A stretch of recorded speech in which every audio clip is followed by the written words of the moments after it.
Hey y'all, welcome back to my Pop Heart. I am your host, Meli.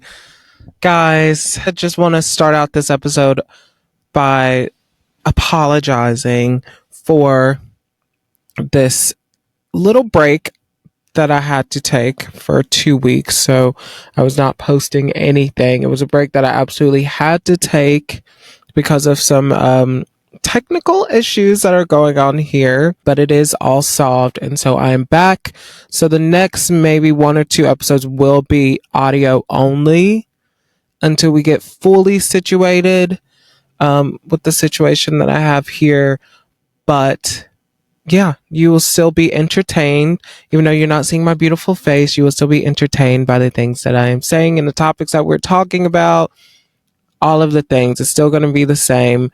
I'll do my best pumping out videos quickly as possible. Again, I am sorry about that, anyone that was listening week by week, but we are back. And I'm not going to make any promises because I'm just not. I don't want to be that person that's like, okay, it's going to be every week that I post now. I'm not going to make any promises, but right now I'm going to say that I'm going to try my best to have a new episode posted every week and try to weather some of this storm because the devil is trying to stop me. Like I said a couple episodes ago, that devil has tried to stop me from starting this podcast in the first place, even like the first episode that I ever posted, which has gotten like over 100 views, which woo, I'm so happy about. But yeah, he's definitely trying that again, and he will not stop me. So this is my Pop Heart, y'all, and let's get into it. Oh, guys, the VMAs was last night and I watched it. I'm so glad. So there was a friend that I was hanging out with, and like, I don't have cable, and a lot of people don't have cable these days, and that's the only reason why so many people did not watch the VMAs. But he had Hulu Live, and my friend messaged me. I forgot that it was even last night. My friend messaged me and was like, "Are you watching the VMAs?" And I was like, "No, I'm not." I was like, "I don't even have like cable or anything." And my friend said she was watching it on YouTube Live. And so I was going over to a friend's house and I asked him, I was like, "Do you have cable?" And he was like, "No." He was like, "I have like Hulu Live though." And I was like, "Oh my gosh, you could pull up the VMAs." We watched the whole entire VMAs. We got in there, I think, yeah, in the middle when Katy Perry, it was the second half of Katy Perry's performance. And so we watched all the way through there, commercials and all, and then came on right after it. So then we watched that first half of the VMAs, and oh my gosh, guys, the VMAs this year was star studded. The VMAs this year was so good. It was so good. It was very nostalgic. Just like the energy in the room, the performances was top notch. The outfits had some iconic moments. It was just felt like the real VMAs. I felt like for a few years now, it hasn't felt like that iconic award show that happens every year. The wackiness to it, and the wacky costumes, and just the things that happen at the VMAs. The VMAs is, in my opinion, like pop culture, like the award show out of all of the award shows that are just that pop culture iconic, like thing. It's like, yeah, the VMAs is a big thing. Even in my intro, you see, I even put a couple moments from the VMAs in my intro. That's how iconic the VMAs are, and I'm glad that they're bringing it back. And we got some really good. This year is the year of the pop girlies, and I know some of y'all are saying, "Isn't every year the year of the pop girlies?" Because Ariana and Demi Lovato, Selena Gomez, Miley, like Taylor, like all of that. But we haven't had a year in a few years now. We haven't had a good year where it's some like hard hitting pop girls that are like leading the race, and they're just like a big force. This is like a new generation has just came and took over the industry, and it's pretty cool to see. And some of those new pop girlies were there last night. Sabrina's been around for years. Sabrina's been around for probably a decade now. Has it been a decade that Sabrina's been out? But she has like mainstream, super mainstream just that girl really getting her flowers, because Homegirl's been working her butt off for almost a decade now, and she is now finally being discovered by millions of people, which is so crazy because I've been listening to Sabrina Carpenter since she was on Girl Meets World. And yeah, the music, the eyes wide open. Oh my gosh, thumbs. You gotta keep twiddling them thumbs down. Yes, thumbs is so good. I think that came out like right after Girl Meets World, or like towards the end. And that's when I learned that she was like a singer. And I didn't watch a lot of Girl Meets World because Girl Meets World came on Disney Channel a few years after I stopped watching Disney Channel. I stopped watching Disney Channel like probably 2012 or 2013, one of those.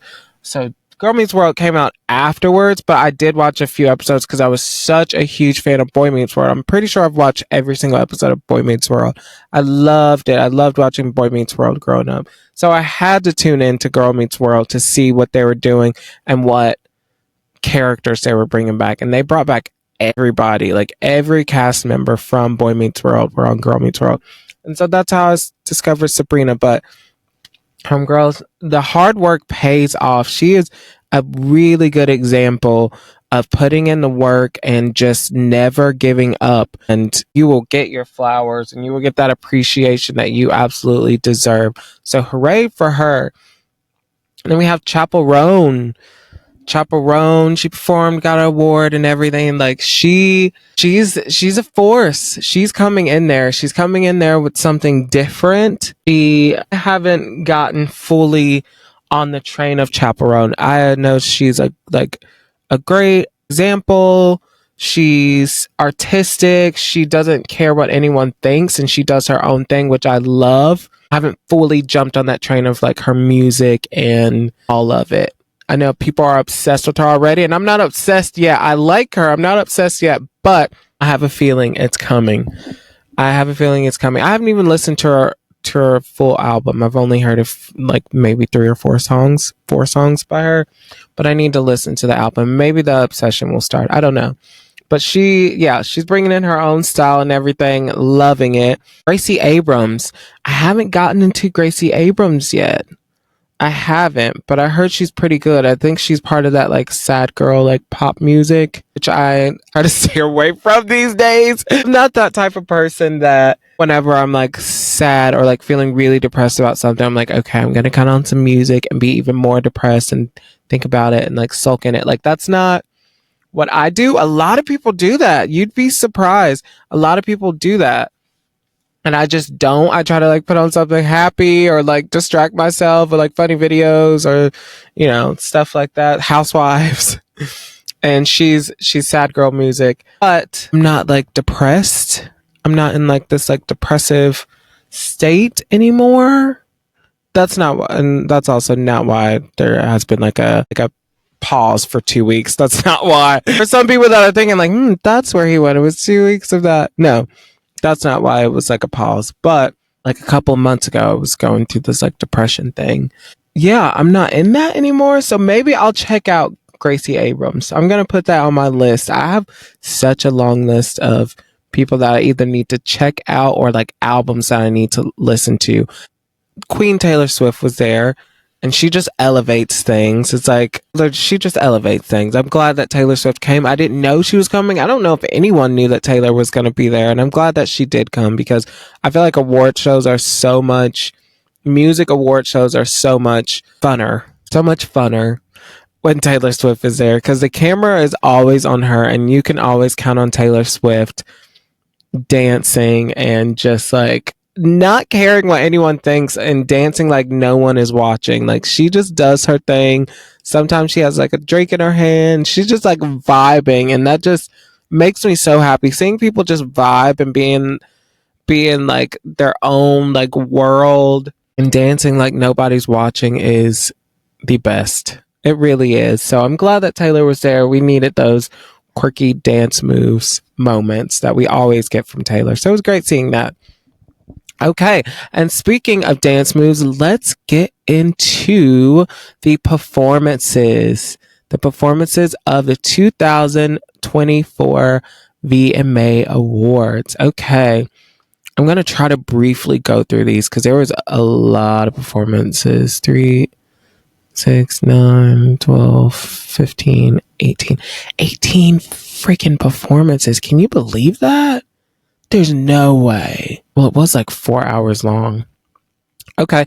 Oh, and they have it in alphabetical order. So let's go in alphabetical order. I have Anita, the first one that I'm going to talk about. She wasn't the opening because I'm not going to go in the order of that because I really don't know the order of, I think Eminem opened. But we're going to start with Anita because she's first alphabetical. Anita. You can always count on Anita to pop that ass. It's like Megan Thee Stallion.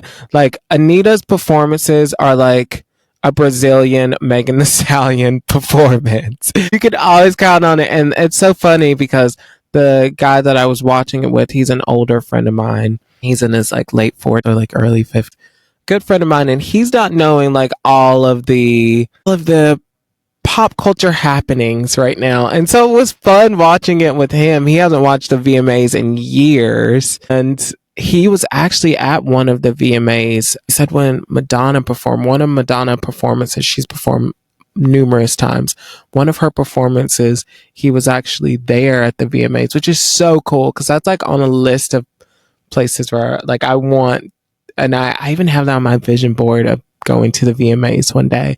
And I hope that one day I like listen to this, like I get to go back and just like hear me say this. And I'm glad that this is being documented for everyone to listen to. But him not knowing the happenings of the pop culture world and everything and just music now and everything. So it was cool sitting there watching it with him, and she was like dancing. Like she started out with like Fat Joe and DJ Khaled. I'm guessing that was their new song that's going to come out, which is pretty cool. She's collaborating with Fat Joe and DJ Khaled. And so she comes out with that, and then she's like singing and like, you know, moving her hips a little bit. And I was like, she usually, I look over to my friend and I'm like, she usually like is like popping her ass during the performances.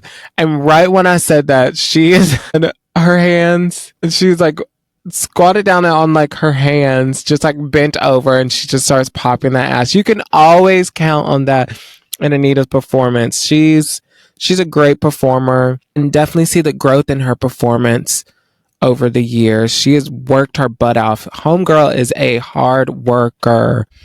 Okay, so next, go in alphabetical order. Benson Boone. So, Benson Boone. That was my first time here. I've heard that song on the radio like twice. I rarely listen to the radio these days.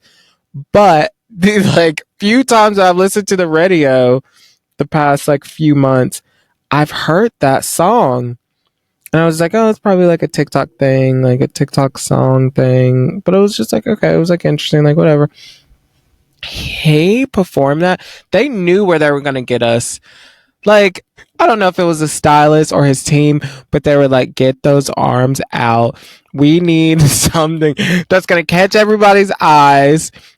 Catch all the lusty people, all the lusty girls and the lusty gays. We need something about him that's going to catch our eye. And they definitely, with the sleeveless shirts and the tanned arms, you could tell somebody was like rubbing, like tanning stuff. They were tanning the fuck out of his arm, spray tanned his arms and like put some like baby oil on it, and just was like, okay, we need people to be like staring. And because he went after Megan Thee Stallion's performance, which is really sad. I was like, whenever he started, because me and the guy that I was with, we never heard of Benson Boone.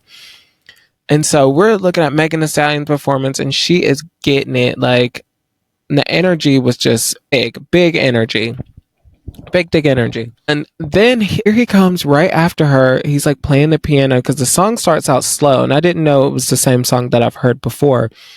So the song starts out slow, and he's on the piano, and we both look at each other, and we're like, they have him following Megan Thee Stallion that was just twerking her ass all over the stages, like bouncing around the stadium, twerking her ass, and now they have this guy playing a piano, singing a slow song. Was I wrong? That song started out slow, but Homeboy did his freaking thing. Homeboy, for one, has goals, Mylanta. He was singing his ass off. And then he did like a backflip off the piano. He like flipped like twice.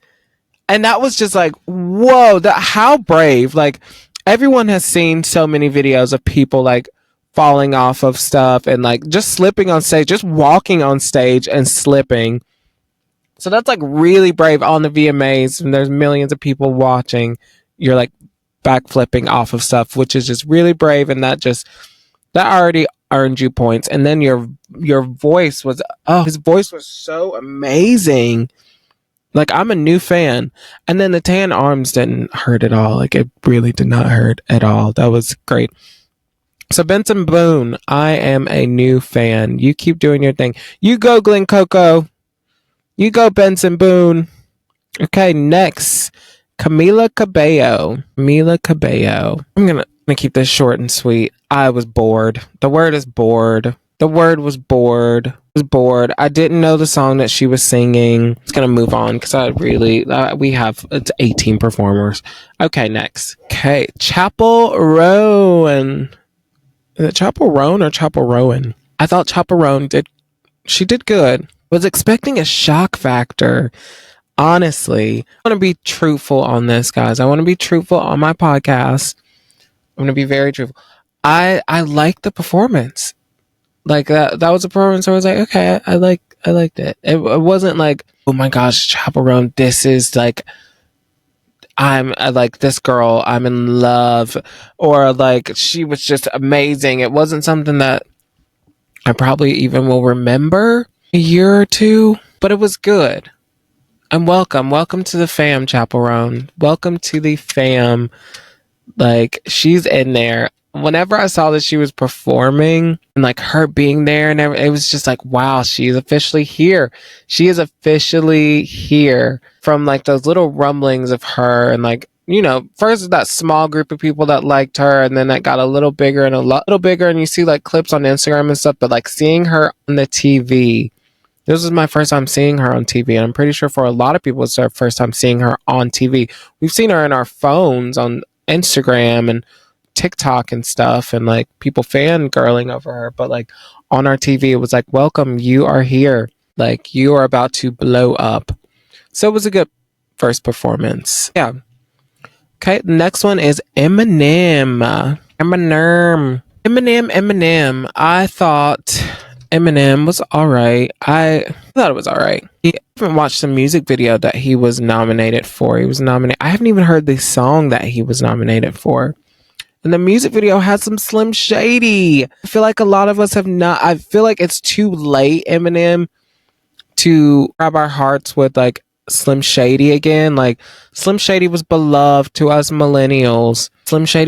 We loved Slim Shady and all of that. And he just did not bring out our boy Slim Shady for years and years and years. And I kind of feel like it's too late to bring out Slim Shady. Like, you've just been Eminem, which Eminem is enough, but I'm saying like you bringing Slim Shady out again, it's just kind of like too late. I don't think us millennials are really caring too much, and some of y'all could be smacking your teeth right now and be like, oh, we care, and you know, Slim Shady will always care and stuff. It's just like, did y'all know that song that he performed?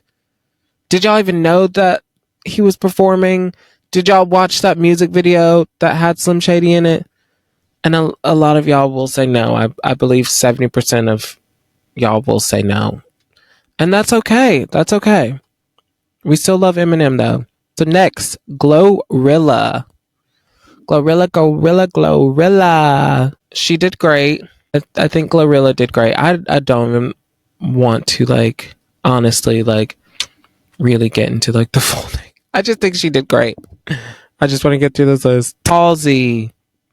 Welcome back, Halsey. I feel like quite a few people did not know that Halsey has or had leukemia. That's probably something that I should look up, if she beat it or not. But homegirl Halsey was not in the... She took a break for a while. It's because she got really sick. She had leukemia. And so this is her, like, you know, her popping back into our lives. I'm so glad to see her. I think she did amazing. Very nostalgic, like the the cute little rock band in the garage, and like her singing like the rock songs that we just grew up like loving. Like the sound of that was just a sound that we grew up loving. That was great seeing that Halsey do that and going back to her roots, because I'm sure that's how she started. And so yeah, I was really good in the song. Yeah, good job, Halsey. Next one, Jessie Murph. I've never heard of Jessie Murph before. She was pretty good. I think she was good. It was just really funny. She was one of the ones. It was her and I think his name is Teddy Swims. Teddy Swims. They were the two performers that was like commercial break performers that would perform, like it would be going to commercial break, and they give them literally like 30 seconds to sing like a piece of their song. It was so funny because every time she'd like start singing, because we're like, okay. And like the outfit and everything was giving very Elvira Winehouse. Her voice is very unique. I mean, okay. Carol G. Carol G. What a princess. Carol G is such a delight. Like Carol G. I really do. Carol G, her performance was just, I like it. It was very inclusive. She got everybody up and dancing and just having a good time. It felt very light and reminded me of something that Shakira would do, honestly. It was just great. It was everyone, you could just feel in the room that it was just very light and joyful. I really liked Carol G's performance, and I'd love to see more of her in the future. Lenny Kravitz. Lenny. Oh my gosh, the name Lenny. If any of y'all listening to this are like fans of like Real Housewives of Miami, oh my gosh, the amount of times the name Lenny came up the season that passed like a couple months ago, unbearable. He telling me how like growing up, because he's bisexual. And he was telling me, and he's like also like in his like early 50s. And he was telling me that like, you know, Lenny Kravitz and Lisa Bonet, which they were together for a few years and they had Zoe, that was like his two crushes. And then when they got together, he was like, whoa, oh man, that couple. Like him having crushes on them separately, like big crushes on Lisa Bonet and Lenny. So them coming together was just like, whoo. And then like I have a little girl crush on Zoe. Me and Zoe were both born on December 1st, which is so cool. And one day I will meet her. But yeah, she's awesome chick. But back to her daddy. Lenny. Lenny. I liked it. I love that the VMAs, the people from the past and the present and the future all in one. I'm having Lenny Kravitz there and him like performing his medley, and then him bringing out like Quavo and like, just doing that like mashup and everything was just really great. I love to see Lenny Kravitz. He always puts on a good performance, and he's a freaking rock star. Okay, next. Sorry. Okay, this one. It's a pre-show, and I just really don't want to talk about pre-show. Maybe that'll be like a bonus episode that I do as like a pre-show, but in pre-show and red carpet, because I'm also not going to talk about red carpet. Maybe I'll make that as a bonus episode. Comment below if you want me to do a bonus episode on the pre-show and the red carpet, because I can talk about some red carpet fashions. Okay, next is Lisa. Lisa from Blackpink. This is her being a solo artist again. So I remember La Lisa came out a few years ago. It was a good song. Lisa is the best dancer in Blackpink, the K-pop group. And so her, going back to, being solo and releasing this project. I have not seen like the video or anything, but homegirl danced her butt off. And she's just always a delight. And she's just so cute. She was so cute and she's so humble. So love to see it. You go, Lisa. You did your thing. Cool J. Heck yeah. Cool J. Once again, another past big celebrity. He still is a big celebrity, and musician. LL Cool J representing hip hop from the 90s. He did his thing. He has not lost a, because I honestly, before he started, I was like getting a little worried because he's been an actor. He hasn't made like music and like performed in so many years. He's just been like in his acting bag, acting his butt off. What is he in, like NCIS or something? He's in something, Law and Order. I don't know. He's in something. And so I haven't seen him perform in years, in like over a decade. So I was just like, okay, let's see what LL Cool J. But he still got it. Like, he was a musician first, and he definitely brought it with the hits. Go LL Cool J. And he's still hot. Megan Thee Stallion was the host of the 2024 VMAs. I don't even have to really talk about her performance. Homegirl did her thing. She is choreography queen.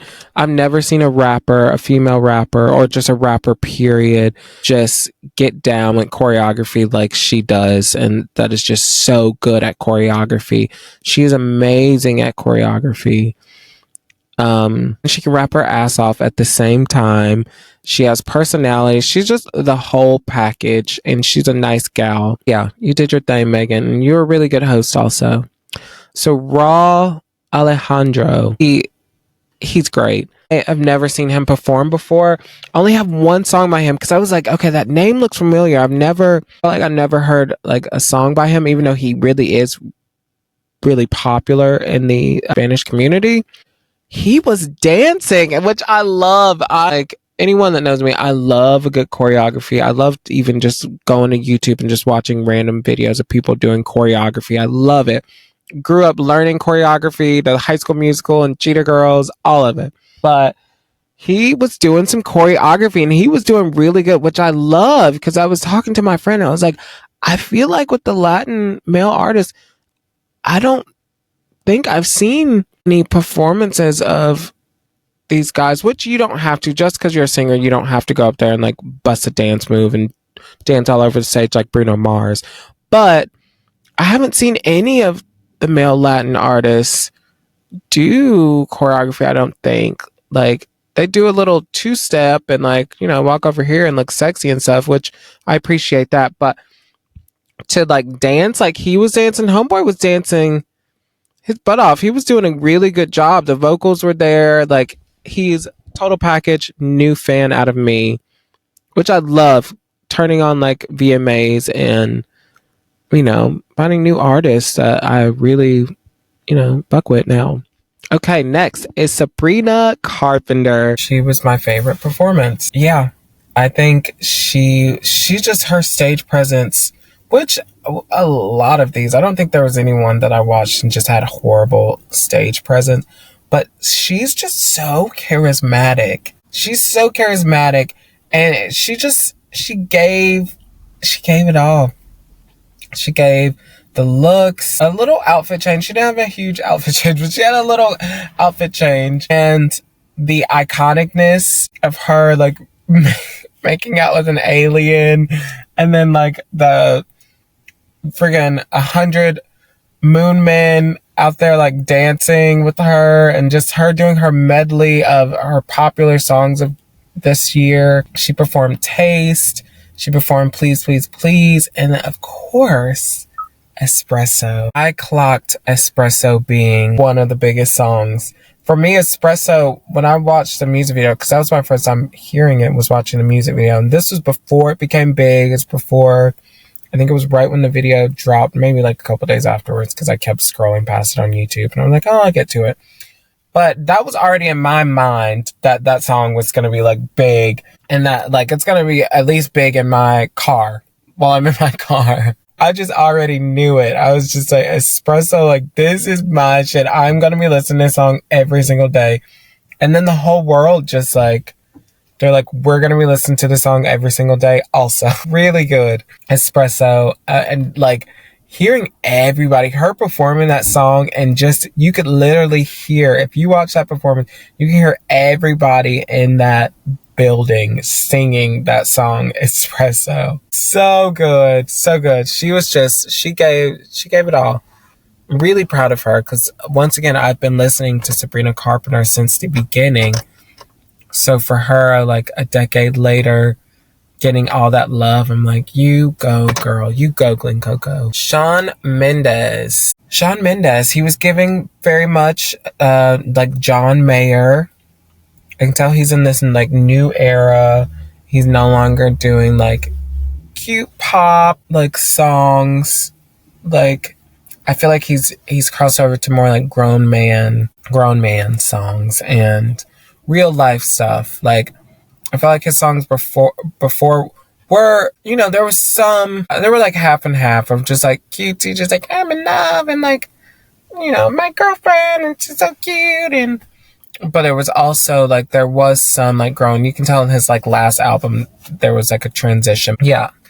I'm digging it. He was really feeling that song. Like, he was feeling the music and everything. Him and that drum player were like, really, if you watch that performance, they were just like both like pumping each other up. They were like screaming and like staring at each other in the eyes and just like really, like, I can tell the drum player was feeling the guitar he was playing and he was feeling the drums. Like, they were like really connected. So they probably worked together during the whole project and everything. So yeah.